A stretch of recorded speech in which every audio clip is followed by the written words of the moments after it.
இந்த 4 திட்டத்துல மட்டுமே இதனால பயன்பெறக்கூடிய குடும்பங்களுக்கு மாதம் 4000 ரூபாய் மிச்சமாகுது. 4000 ரூபாய் மிச்சப்படுத்திக்கிறாரா? அப்படி என்னத்த மிச்சப்படுத்திட்டாரு அவரு? திட்டம் போட்டது பூரா அவ குடும்ப சொத்து ஏறதுக்கு தான் திட்டம் போட்டாரே தவிர மக்கள் வாழ்றதுக்கெல்லாம் எந்த திட்டமும் போடல.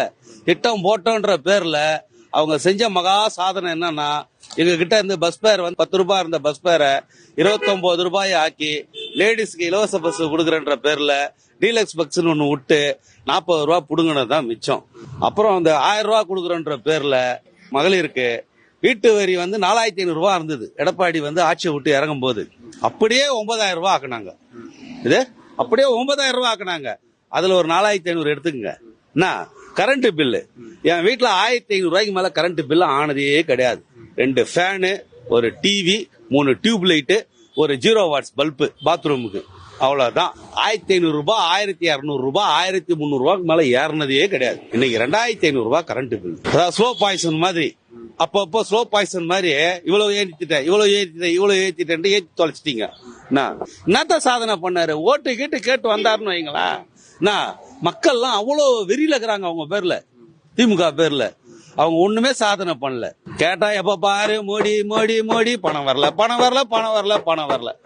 அப்ப மோடி 19 ஸ்டேட்ல ஆள்றாரு. அங்கெல்லாம் பணம் கொடுக்காம தான் அங்க ஆள்றாங்களா? அங்கெல்லாம் மக்கள் வாழலையா? நீ மட்டும் தான் இங்க ஆட்சி பண்றியா? மதசார்பின்மை சொல்றிய.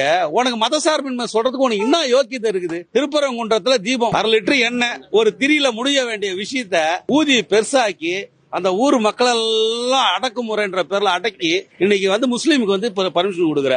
எந்த அடிப்படையில கொடுக்குற? அப்ப நீ மதசார்பின்மை பத்தி பேசுறதுக்கு உனக்கு யோக்கியதை இருக்குதா? நான் ஓப்பனாவே கேட்கிறேன், இதே உங்க மீடியா மூலமா. நீ எல்லாம் மதசார்பின்மை பேசுறதுக்கு ஒண்ணு யோக்கியதை இருக்குதா?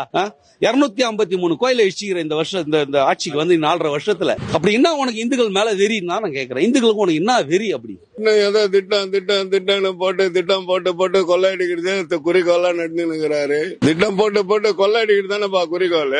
55 மாசம் ஆகுது, இது வரைக்கும் ரோடு ஒழுங்கா இருக்குதா? தார் ரோடுலாம் சிமெண்ட் ரோடு மாதிரி இருக்கு. இதான் ஒரு திட்டமா? மாடல் அரசா?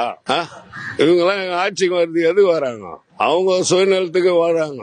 அவங்க நல்லா இருக்கணும், நிறைய சம்பாதிக்கணும், கோடிக்கணக்கில் சொத்து சேர்க்கணும். அதுதான் அவங்களுடைய ஏம். இங்க மக்கள் என்னன்னா மக்கள் அவன் மக்களை தான் சரி பண்ணினுங்கிறான். பொது மக்களுக்கு அவன் எதுவும் செய்யல. சொந்த மக்களுக்கு தான் எல்லாரையும் பிச்சைக்காராக்குறான், கடங்காரனா ஆகி வச்சிட்டான் தமிழ்நாடு. என்ன அண்ணாரி வேலை இவனுங்கன்னா சொந்த இடமா? கட்சிக்காரனுங்க இடம் அப்படியே ஏத்துக்கினானுங்களே சொந்தமா. சன் டிவின்னா அவனுக்கு சொந்தமா? 93ல அப்படியே கட்சிக்குன்னு வாங்கிட்டு அப்படியே சொந்தமாக்கினானுங்க. இன்னைக்கு 9-10 சேனல். இவனுக்கு என்ன பண்ணுங்கிறானு?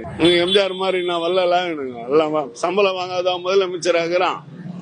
இவனுங்க ஃபுல்லா சம்பளம் வாங்கி கவர்மெண்ட் விட்டு சாப்பிட்டு ஏப்ப வருதுதான் இவனுங்கள வேலை. சொம்மானா மக்கள் இன்னும் ஏமாத்திருந்தான். என்ன 4000 ரூபாய் மிச்சப்படுத்திருக்காரு. அதுக்கு பதில் தான் கரண்ட் பில் ஏத்திருக்காரு, வரி ஏத்திருக்காரு, ரெஜிஸ்ட்ரேஷன் செலவு டபுள் மடங்கு ஆகிருக்கு.